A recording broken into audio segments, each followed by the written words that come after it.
The helicopter flew low over the frozen wasteland of eastern Siberia. Daniel Carter pressed his face against the cold window and watched the endless white stretch below. He had spent 15 years studying earthquakes and underground formations, but nothing in his career had prepared him for the readings they had detected 3 weeks ago. The seismic data made no sense. It showed something massive buried beneath the permafrost, something that was not natural rock or ice. The Russian government had invited American scientists to investigate, and Daniel had volunteered without hesitation. Lisa Monroe sat beside him, reviewing data on her tablet. She was younger than Daniel by almost 10 years, but her reputation in theoretical physics had already surpassed most of her colleagues. When she had seen the seismic patterns, she had told Daniel that they reminded her of something from her doctoral research on dimensional theory. He had not understood what she meant, but the look in her eyes had convinced him that this expedition was worth the risk. The helicopter landed near a temporary camp that Russian scientists had established 2 weeks earlier. Tents and equipment dotted the frozen landscape. A generator hummed somewhere nearby.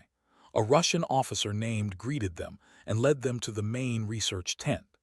Inside, monitors displayed readings from sensors buried deep in the ice. The numbers flickered and jumped in ways that should have been impossible. Explained that they had discovered an anomaly 300 meters below the surface. Ground-penetrating radar showed a structure of some kind, perfectly geometric, surrounded by rock and ice that had been undisturbed for at least 40,000 years. The structure was emitting a low-frequency vibration that their instruments could barely detect. 3 drilling teams had tried to reach it. All 3 had reported equipment failures at the same depth. Daniel studied the radar images for hours. The structure appeared to be an archway of some kind, roughly 10 meters tall and 5 meters wide. Its surface was completely smooth. There were no visible seams or joints. Whatever it was, it had been built by someone or something with technology far beyond anything humanity possessed. Lisa focused on the vibration patterns. She connected her own equipment to the Russian sensors and began running calculations.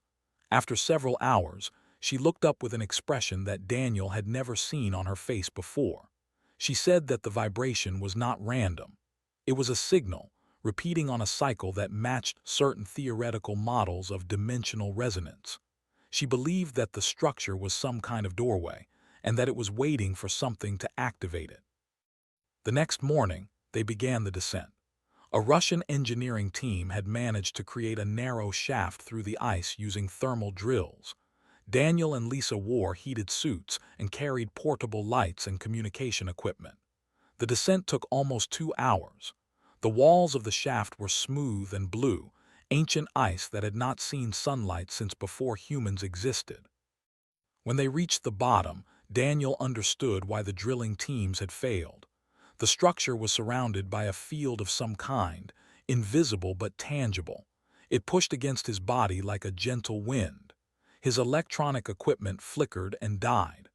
Only the chemical lights they carried continued to function. The archway stood before them, exactly as the radar had shown. It was made of a black stone that absorbed their light rather than reflecting it. Symbols covered its frame, carved with precision that no human tool could match. Daniel reached out to touch the surface and felt warmth despite the freezing temperature. The stone was alive in some way he could not explain. Lisa walked around the archway, studying the symbols. She said that some of them resembled mathematical concepts from her research, ideas that she had believed were purely theoretical. She traced one symbol with her gloved finger, and the stone beneath her touch began to glow with a soft blue light. Daniel shouted for her to stop, but it was too late. The glow spread from symbol to symbol, racing around the frame of the archway. The air grew heavy. A sound filled the chamber, not heard but felt, a vibration that penetrated their bones and made their hearts stutter. The space within the archway began to change. The darkness that had filled it was replaced by something else, a vertical pool of silver light that moved like water but cast no reflection. Lisa stepped back, but the light reached for her. Tendrils of silver wrapped around her arm and pulled her forward. Daniel grabbed her other hand and tried to pull her back, but the force was too strong. Together, they fell into the light.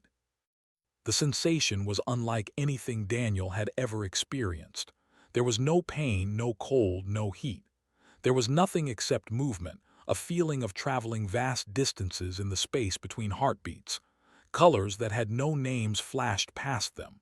Sounds that were not sounds echoed in their minds. And then, suddenly, they were somewhere else. They lay on a surface that looked like glass but felt like stone.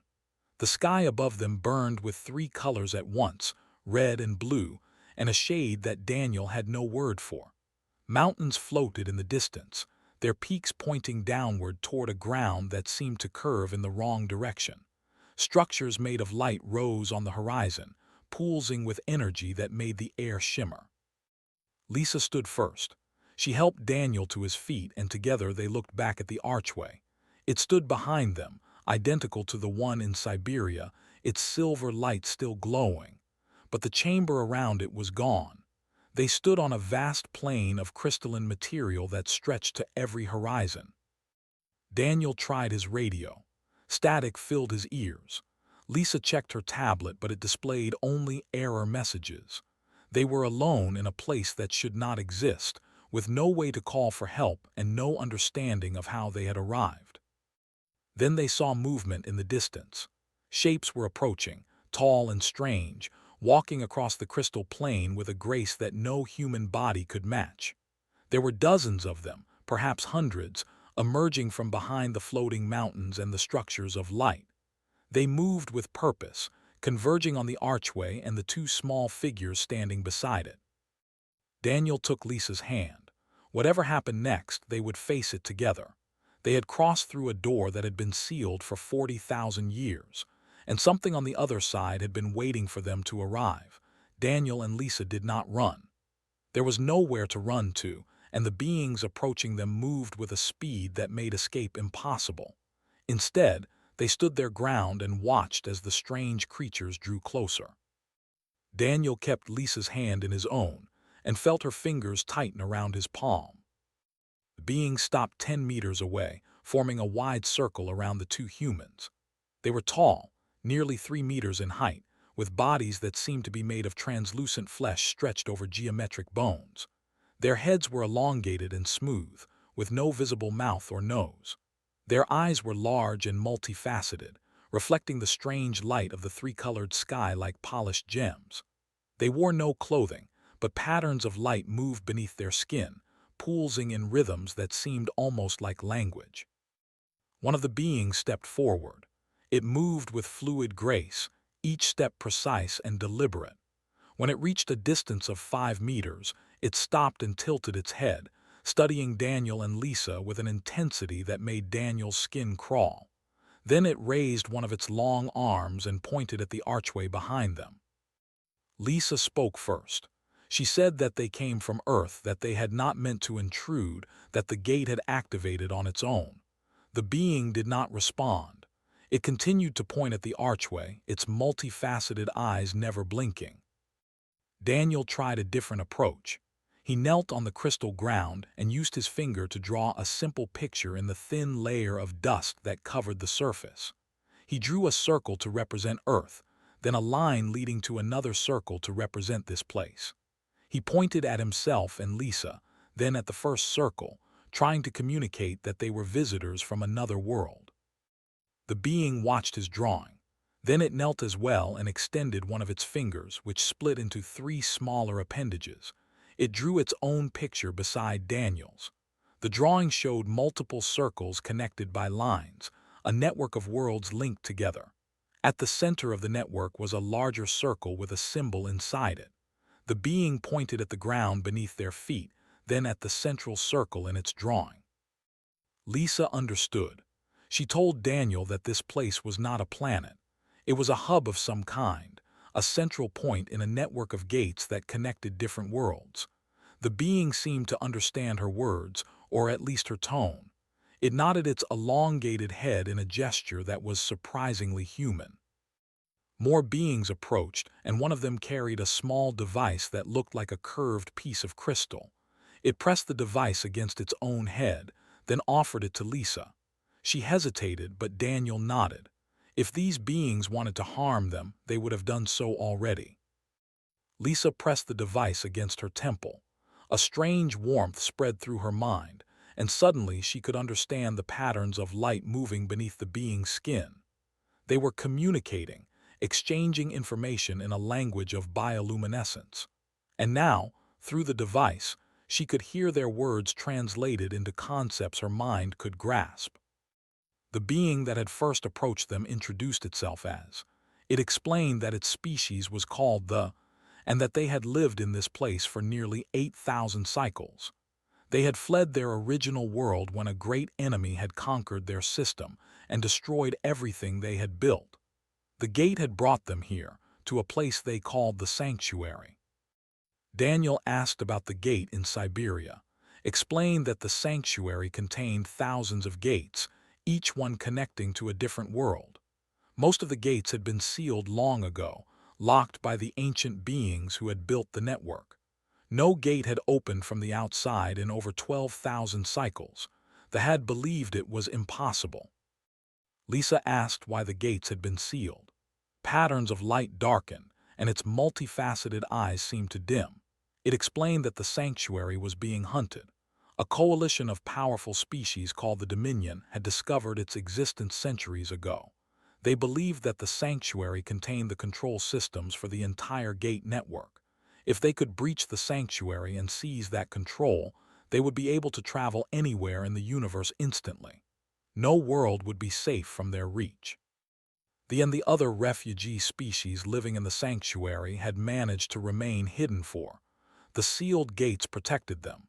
The Dominion had tried to breach the network many times, but the gates would not respond to their technology. They lacked something essential, a key that the ancient builders had hidden away. Turned its gaze back to Daniel and Lisa. It asked them how they had opened a gate that the greatest minds of 100 species could not unlock.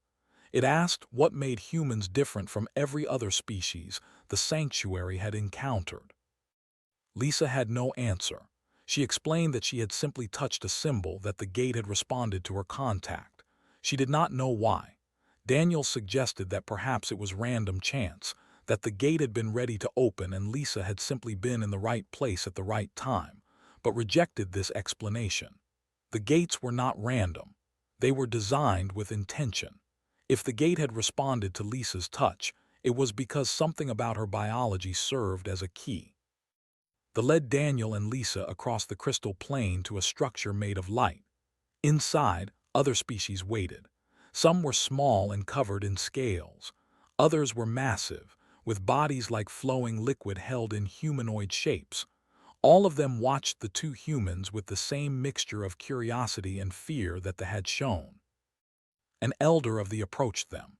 Its body was stooped with age, and the patterns of light beneath its skin moved slowly. It said that the sanctuary had waited a long time for someone to open the gates.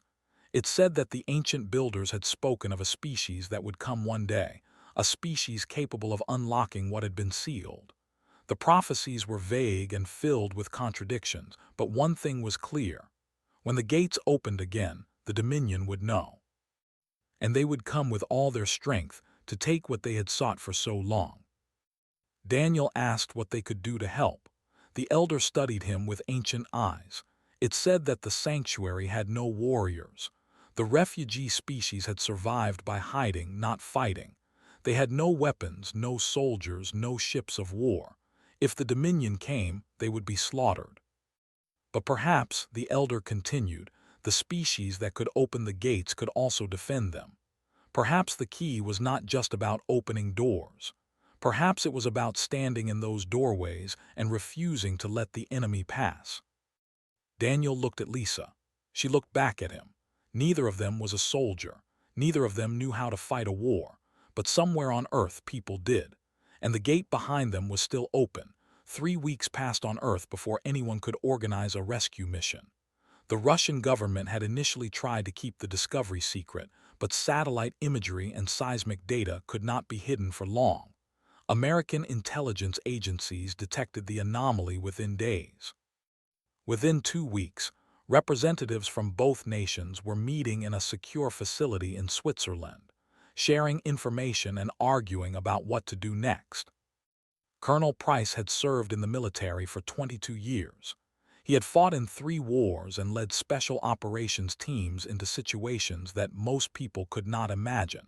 When his superiors briefed him on the Siberian Gate and showed him the footage recovered from Daniel and Lisa's camp, he did not ask questions about whether it was real. He asked how soon he could go through. The joint expedition consisted of 12 soldiers, 6 American and 6 Russian. They carried weapons, supplies, and communication equipment designed to function in extreme environments. Led them through the archway on a cold morning in early spring, when the Siberian sky was gray and snow was falling gently on the frozen ground. The transition was disorienting. One moment they stood in an ice chamber 300 meters beneath the surface. The next moment they emerged onto the crystal plain under the three-colored sky, ordered his team to establish a defensive perimeter while he assessed the situation. Daniel and Lisa were waiting for them. 3 weeks in the sanctuary had changed them. Their faces were thinner, their eyes older. They had learned things about the universe that no human had ever known, and the knowledge weighed on them. But when they saw the soldiers emerge from the gate, something like hope appeared in their expressions. Daniel explained everything.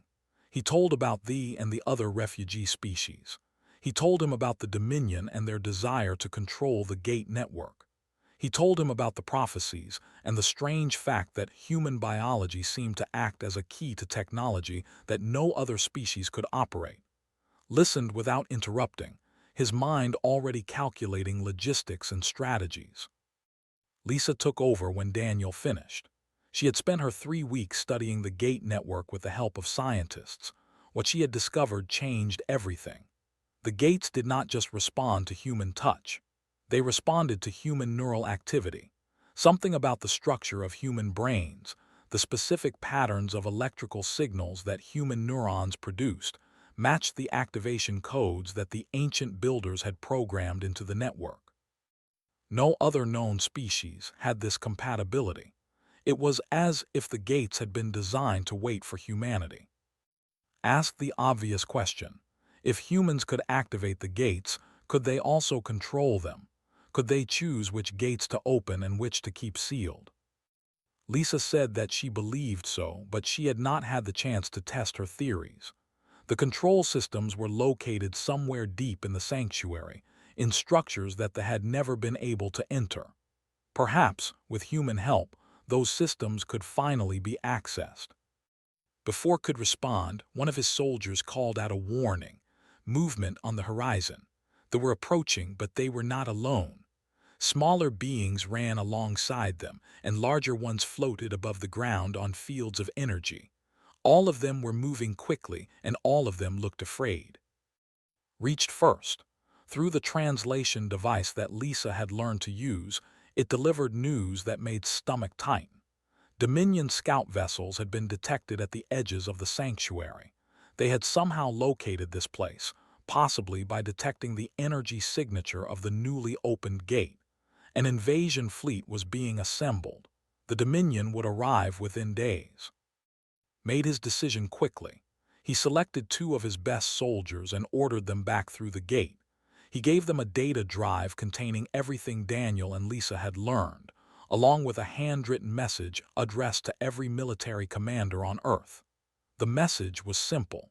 Humanity had made contact with alien civilizations. An enemy force was approaching. Earth needed to send reinforcements immediately. The 2 soldiers disappeared through the silver light. Did not know if they would reach Earth safely. He did not know if anyone would believe their story. But he knew that 12 soldiers could not defend a dimension against an alien invasion. He needed an army. While they waited, organized the defenses with what resources he had. They provided information about the terrain and the capabilities of the Dominion forces. Daniel and Lisa continued their research, trying to unlock more of the gate network secrets. The soldiers trained the younger in basic combat techniques, though the alien bodies were not suited for human-style warfare. 5 days later, the gate activated on its own, raised his weapon expecting a Dominion attack. Instead, a human face emerged from the silver light, then another, and another. They came through in waves, soldiers from 12 nations, carrying weapons and equipment, moving with the efficiency of trained professionals. Tanks followed, their massive forms somehow fitting through the archway that seemed too small to accommodate them. Artillery pieces came next, then aircraft packed in crates for assembly. The response from Earth had exceeded its wildest hopes. When the flow of reinforcements finally stopped, over 3,000 human soldiers stood on the crystal plain of the sanctuary. Behind them, the gate remained open, a lifeline to a world that now knew it was not alone in the universe. A general named Cole took command of the combined forces. She was sharp-eyed and direct, with a reputation for tactical brilliance. She gathered Daniel and Lisa for a briefing and listened as they explained the situation. When they finished, she asked a single question. Could the sanctuary be defended? Said yes. The terrain favored defensive positions. The gate provided a secure supply line, and the Dominion, for all their advanced technology, had never faced an enemy that refused to run. Nodded, she began issuing orders. Engineers would construct fortifications. Artillery would establish firing positions. Infantry would dig trenches and create kill zones. The aliens might come with ships and advanced weapons, but they would find humans waiting for them. And humans had spent their entire history learning how to fight. Daniel watched the soldiers work. He had come to this place as a scientist, seeking knowledge. Now he stood at the edge of an interstellar war, watching his species prepare for a battle that would determine the fate of countless worlds. He did not know if they could win, but he knew that they would try. The Dominion fleet arrived on the 9th day after human reinforcements reached the sanctuary. They came from a direction that had no name in human language, emerging from folds in space that they called transit wounds. There were 47 vessels in total, ranging from small attack craft to massive carriers that blocked out portions of the three-colored sky.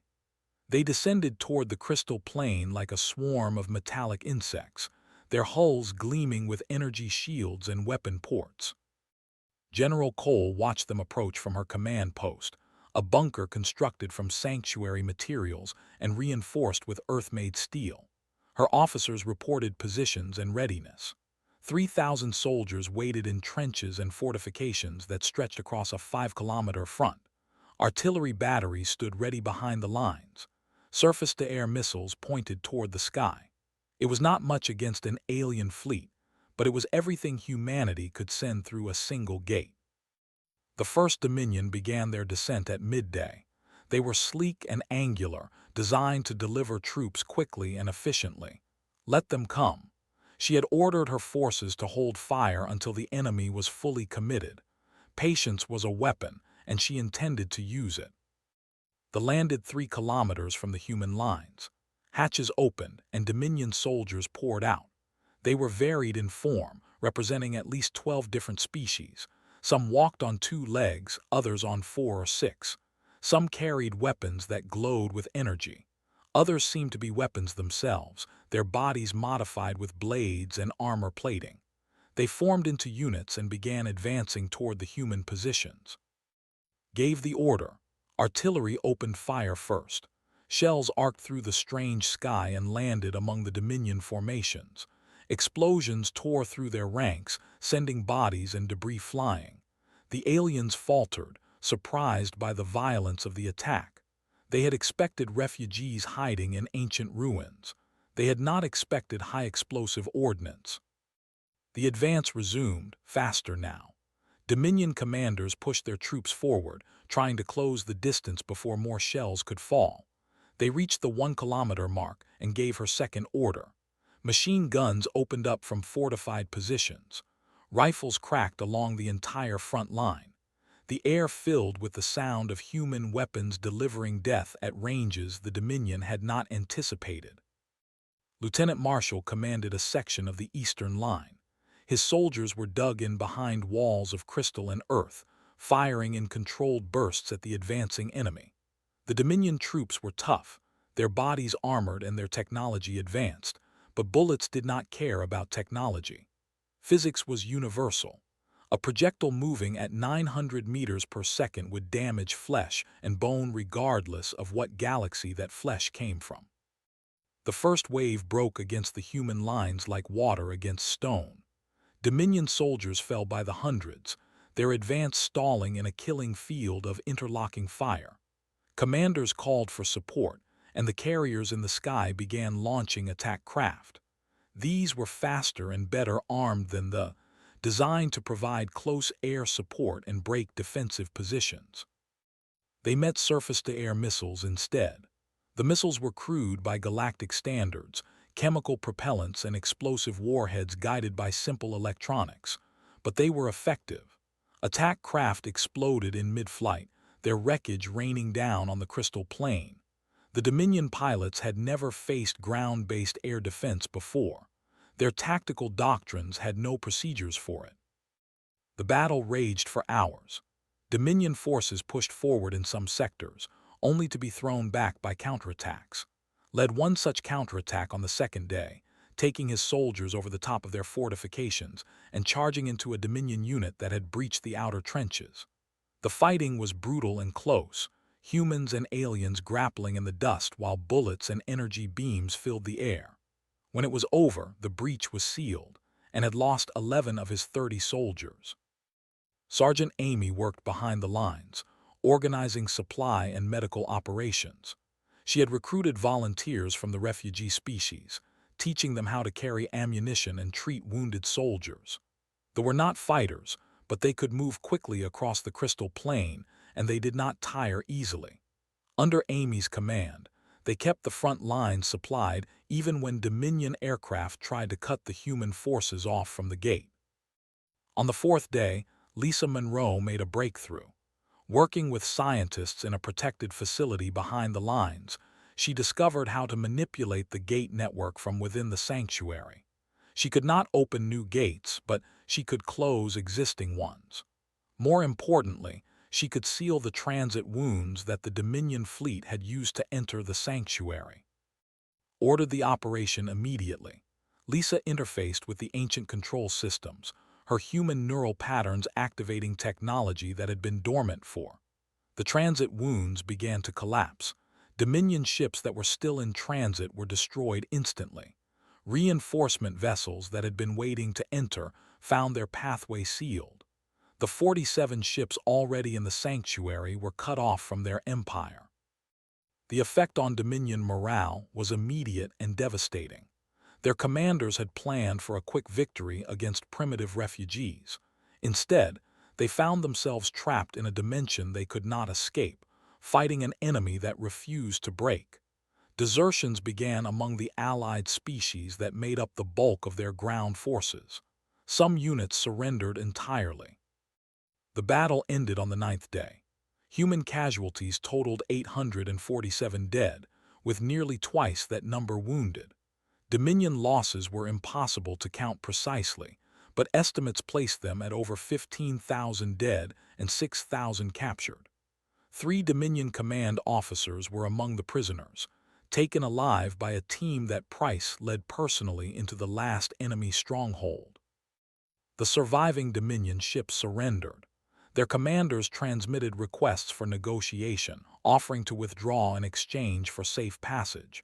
Refused. There would be no withdrawal. The ships would be seized, the crews imprisoned, and the technology studied. The Dominion had come to conquer the sanctuary. Instead, they had given humanity its first fleet. The other refugees watched as the last Dominion flags came down. They had lived in fear for, hiding from an enemy they believed could never be defeated. Now they watched that enemy surrender to a species that had only learned of their existence a few months before. Something changed in their multifaceted eyes. It was not just relief. It was something closer to awe. 1 year had passed since Daniel Carter and Lisa Monroe fell through a gate in Siberia and changed the course of human history. The world they returned to was not the same world they had left. Nations that had spent centuries fighting each other now worked together under a unified command structure. Factories that had once produced consumer goods now manufactured weapons and equipment for interstellar war. Universities that had focused on theoretical research now trained scientists to operate alien technology. Humanity had learned that it was not alone in the universe, and it had responded with the determination that had carried the species through every crisis in its history. Daniel stood on a balcony overlooking the central plaza of the sanctuary. The crystal plain that had once been empty now held structures of every design, built by humans and refugees working together. Barracks for soldiers stood beside research facilities. Training grounds occupied spaces next to diplomatic halls. The three-colored sky still burned overhead, but it no longer seemed strange. It had become home to thousands of humans who had volunteered to serve on the frontier of a new era. His title was ambassador, though the word felt inadequate for what he actually did. He negotiated treaties with species that had hidden from the galaxy for. He coordinated resource sharing between Earth and the refugee coalition. He mediated disputes between cultures that had never interacted before. It was exhausting work, but it was also the most important thing he had ever done. Lisa had taken a different path. She led the research division that studied the gate network and its ancient technology. Her team had managed to unlock gates on 6 new worlds, connecting civilizations that had been isolated since before humanity learned to write. Each new gate brought new allies, new resources, and new challenges. Some species welcomed contact with the network. Others feared it. Lisa spent her days convincing the fearful that humanity could be trusted to protect what it had found. General Cole had returned to Earth after the battle, but she left behind an organization that would shape human destiny for generations. The Defense Force drew volunteers from every nation on the planet. They trained in facilities both on Earth and in the sanctuary, learning to fight in environments that no human had ever imagined. Price, now promoted to general himself, commanded the forces that remained in the sanctuary. He spent his days planning defenses for gates that had not yet been opened and threats that had not yet emerged. The captured Dominion officers had provided valuable intelligence during their interrogation. The Dominion was not a unified empire ruled by a single species. It was a coalition of dozens of species held together by fear and mutual dependence. The strongest species dominated the weaker ones through military power and economic control.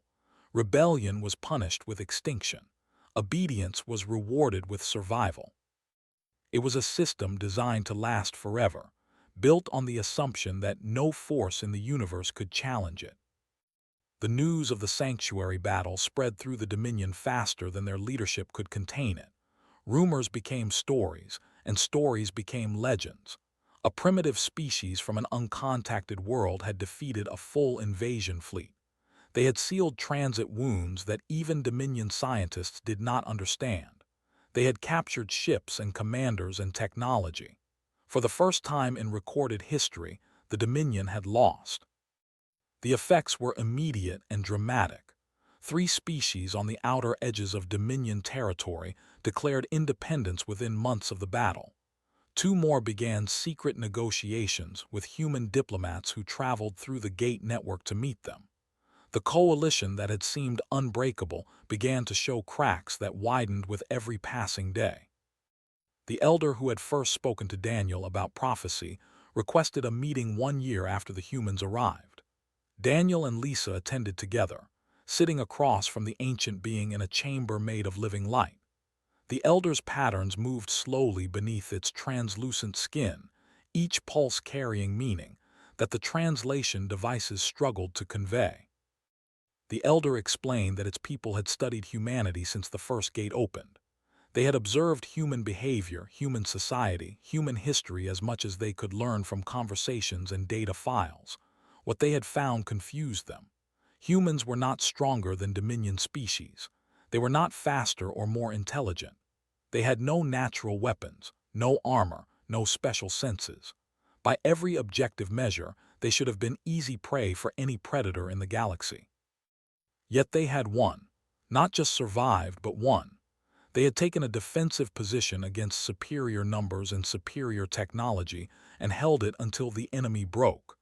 They had suffered casualties that would have caused any refugee species to flee or surrender, and they had kept fighting anyway. They had done something that the could not understand. Daniel tried to explain. He spoke about human history, about the wars and disasters that had shaped his species. He talked about the will to survive, the refusal to accept defeat, the stubborn determination that made humans keep trying even when success seemed impossible. He said that humans feared death as much as any species, but they feared living as slaves even more. The elder listened without interrupting. When Daniel finished, it sat in silence for a long moment. Then it said something that would be repeated in the halls of the sanctuary for centuries to come. It said that most species, when threatened with extinction, chose to run or hide or surrender. They adapted to survive. They bent so they would not break. Humanity was different. Humanity pushed back. When faced with overwhelming force, humans did not calculate the odds and choose the logical path. They chose the path that felt right, even if that path led through fire and blood. The gate network had been built by beings long gone from the universe. They had sealed it and hidden it and waited for a species that could defend it.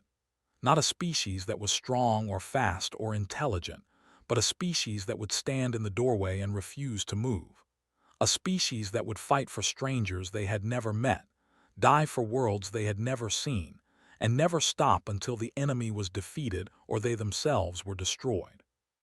The gates belonged to humanity now, not because humans were the oldest or the most powerful, but because they were the ones willing to pay the price of keeping them safe. The Dominion would learn this lesson in time. Every species in the galaxy would learn it eventually. Daniel looked at Lisa. She looked back at him.